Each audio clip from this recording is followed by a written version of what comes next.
Today's show is sponsored by Blackbox. I think you mentioned this in previous podcasts, but I forgot. Which crowdfunding website do you think is best? It all depends on the project. If you're going to do like I did Seed and Spark, is the crowdfunding platform I used. I really like Seed and Spark a lot.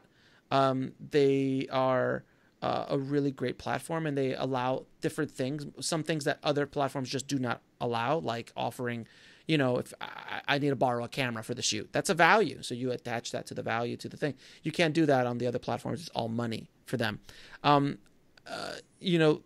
Seed and Spark has those specific kind of genres, so if you're going to do like a bloody action movie, probably not Seed and Spark. It's more indie friendly. It's more female filmmaker friendly in a lot of ways as well. If you're doing, like, I did a dramedy, so I did a romantic, not a romantic, but a dramedy, a dramatic comedy. So that made sense on that platform. So I could find other people that in the platform that kind of like that kind of stuff and market to them. I like Seed and Spark. I think for your project, I don't know how violent it is. I don't know if it's a love story. I don't know what the actual background of the story is, but I think Seed and Spark is good for those kind of stories.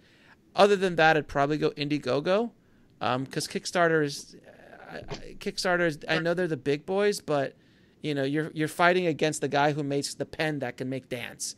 And that's the guy. That's another crowdfunding campaign that you're fighting against. So Indiegogo started off kind of more film based, and then they kind of grew into other stuff. And Seed and Spark is purely film based. But I would see Seed and Spark. Take a look at both platforms and see what they have to offer to you. But I would probably suggest for your film, Seed and Spark. But also don't forget, if you're trying to raise $16,000 for a short film, that's going to be a tough ask of people just generally in any platform. Raising $16,000, Seed and Spark's you're not gonna raise an obscene amount of money on Seed and Spark. It's gonna be easier to raise some money, but you're not gonna make $500,000. You're not gonna make $100,000. That's not that platform. Indiegogo will give you more opportunity to make bigger money than Seed and Spark in my experience. But don't think $16,000 for a short film is a lot. So you're gonna have to do an immense amount of work on prepping it. You probably have to spend at least 60 to 90 days minimum before you launch to prep it, making the video, prepping people to get in there. There's a free course on Indie Film Hustle about how to crowdfund that was done by Seed and Spark, and it's on the site. Just type it in. But there's tons of information out there of what you have to do properly. But it's a lot of work, especially trying to raise that big of a budget. So, but you also on Seed and Spark, you could also raise pre-production, production, post-production, and you can go back to the same group of people. So you could split it up as opposed to trying to get all of it at once. So that's another option as well. Okay. And also, like, I've been looking on some crowdfunding websites, and some people, like, they give out T-shirts and stuff, or like merchandise. And I'm just wondering, like, how do they have money to give it to them if they're asking for money? Those T-shirts are generally made after the funds are over, after the crowdfunding campaign is over. So they're using they price in. It's a business. Crowdfunding is a business. So if I'm like, I need you to get me $50 as a donation or as a contributor.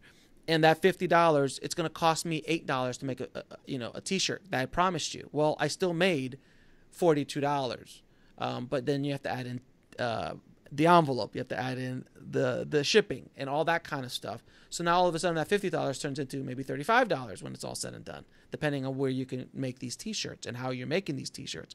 So it's a business, but it's generally speaking, they do it after the fact. They don't have like a box. They don't buy like 1,000 T-shirts and have them sitting around. It's generally like after they're done with the campaign, they go, okay, we've got 50 T-shirts we got to make. We've got 10 T-shirts we've got to make, and then we have to fulfill those. I wanted to share with you this amazing new service called Blackbox. Imagine taking old footage that you've shot in the past and being able to submit them to all the major stock footage firms, all with one click. And you can split the commission among multiple crew members or creators. So to sign up for free, just go to blackbox.global.